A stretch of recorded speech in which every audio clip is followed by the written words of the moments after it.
이화여대 학생이 로스쿨 학생이 사흘 전에 이대 기숙사 건물에서 투신을 했는데 사건 발생 전에 경비원이 알아차리고 말려서 데리고 내려왔다면서요. 그러니까 기숙사에서 극단적 네. 선택을 하고 발견된 시각이 오전 6시 30분이었거든요. 그로부터 30분 전에 다른 건물 위에 올라가서 극단적 선택을 시도하려고 하는 것을 그 학교 안에 경비원이 발견한 거예요. 발견해서 그 학생을 데리고 와서 지금 기숙사에까지 같이 오는 과정이 있었고요. 그 과정에서 학교 직원한테 그 상황 보고가 이루어져서 직원까지 왔던 겁니다. 학교 관계자도 왔었다 이거죠. 네, 와서 학생이 이제 기숙사 방으로 올라가겠다고 하니까 경찰에 신고하고 뭐 이런 조치를 취하는 과정에서 학생이 올라갔고 올라가면서 그냥 엘리베이터를 타고 학교 기숙사 옥상으로 올라가서 스스로 극단적 선택을 했다. 이게 지금 현재 나온 얘기입니다. 네. 그러니까 이제 몇 분 간격이었는지 정확히 나오지 않지만 어떻게 보면 순식간에 이루어진 일이라고도 볼 수 있겠는데 그래도 너무 안타깝습니다.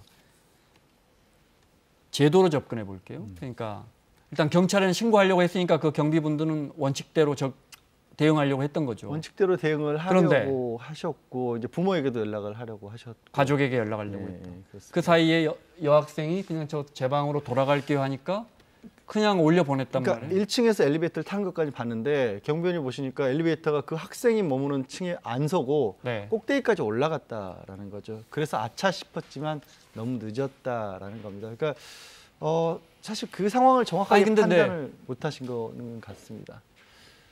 정확하게 저희가 그 상황을 본 게 아니라서 예단하기 어렵지만 그러니까 안타까운 마음에서 말씀드리는 겁니다. 그러면 그 학교 관계자나 그분들은 그 상황에서 죽음을 결심했던 친구를 데리고 내려왔는데 다시 어디 간다니까 그럼 가세요 하고 보낸 거예요? 그러니까 그 부분이 많이 아쉽다는 거죠. 물론 이제 그냥 아무데나 간 건 아니고 기숙사였기 때문에 한편으로 또 안심한 부분도 있으실 것 같지만 여전히 이제 뒤늦은 후이지만 함께 머물고 있으면서 부모나 경찰이 와서 또 경찰 측에서는 이제 정신 건강을 예방하는 위원들도 있기 때문에 그쪽에 연락을 한다든가 하는 조처를 취했어야 하는데 그 잠깐에 어떻게 보면은 방심하신 게 좀 비극으로 이어져 버린 거죠. 아마 119 우리 소방대원들이라든지 경찰이라든지 하면 자살자를 우리는 전 세계에서 자살률이 제일 높은 나라입니다. 아시겠지만 자살자를 구조했을 때 매뉴얼이 있겠죠. 그냥 저 집에 가고 싶어요 하면 그럼 집에 가시고 이제 딴 마음 품지 마세요 이렇게 안 하죠. 매뉴얼이 있습니다. 그러니까 일단 가장 중요한 것은 환자가 굉장히 불안정한 상태잖아요. 그러니까 이런 극단적 선택을 시도할 정도의 상황이면은 굉장히 정신적으로도 문제가 있는 이런 상황이라고도 볼 수 있는데 심리적으로도 그렇고요. 그러니까 환자를 안정시켜야 하는 게 일단 제일 중요하고요. 자살 기도자를. 그리고 그 기도자가 현재 다시 또 만약에 자살을 시도하거나 이런 일이 있을 수 있으니까 그 기도자의 상태를 평가하는 것. 그리고 경찰과 정보 공유, 그러니까 관계기관하고 정보 공유하는 과정들이 반드시 있어야 한다. 이런 이제 매뉴얼을 갖고 있는데요.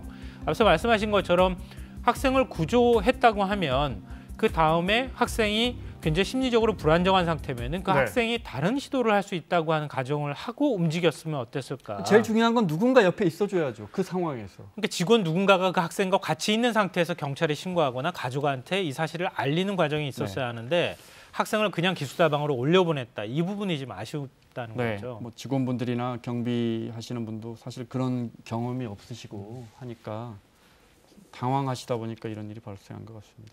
미국 같으면 혹시 이런 거 처벌합니까? 관계자들? 관계자, 그러니까 방치했다 해서? 우리 같은 경우에도 직접적으로 그 위해를 막을 의무가 있는 법적 의무가 있는 예를 들어 아까 정신건강요원이 현장에 있었다든가 할 경우에는 아마도 직무유기 같은 게 적용될 가능성도 있지만 경비분들에게까지 그걸 적용하기에는 좀 어려워 보입니다. 알겠습니다. 자, 양지열 변호사, 김성환 평론가 함께하고 있습니다. 두 번째 주제로 넘어가겠습니다.